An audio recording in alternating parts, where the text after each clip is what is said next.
একটি ছোট সুন্দর গ্রাম, চারদিকে সবুজ ধানক্ষেত, পাশ দিয়ে শান্ত নদী বয়ে যাচ্ছে, আকাশে নীল আলো, পাখি উড়ছে, শান্ত পরিবেশ। একদিন একটি কৌতূহলী ছোট ছেলে, রাজু, সাধারণ গ্রাম্য পোশাক, কাঁধে স্কুল ব্যাগ, হাসিমুখে গ্রামে হাঁটছে, চারপাশে গাছপালা। রাজু গ্রামের নতুন জায়গা কিছু খুঁজছে, ঝোপঝাড়, মাটির রাস্তা। সে চারদিকে তাকাচ্ছে কৌতূহলী চোখে।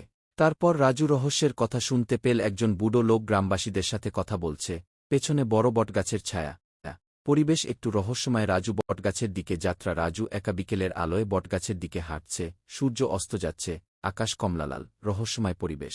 বড় পুরনো বটগাছ, বাতাসে পাতা নড়ছে, চারপাশে হালকা কুয়াশা। গাছের নিচে মাটির মধ্যে কিছু একটা চকচক করছে। রাজু অবাক হয়ে তাকিয়ে আছে। বাক্স আবিষ্কার করেন রাজু একটি ছোট কাঠের বাক্স হাতে তুলে নিচ্ছে, মুখে ভয় আর কৌতূহলের মিশ্র ভাব। রাজু বাক্স খুলছে, ভিতর থেকে সোনার মুদ্রা ঝলমল করছে, আলো বের হচ্ছে। রাজু চিঠি পড়ছে, মুখে চিন্তিত কিন্তু সৎ ভাবসতার সিদ্ধান্ত। রাজু গ্রামের প্রধানের কাছে বাক্সটি দিয়ে দিল। পাশে গ্রামবাসীরা দাঁড়িয়ে, সবাই অবাক। গ্রামবাসীরা রাজুকে অভিনন্দন জানাচ্ছে, হাসিমুখ, উজ্জ্বল পরিবেশ।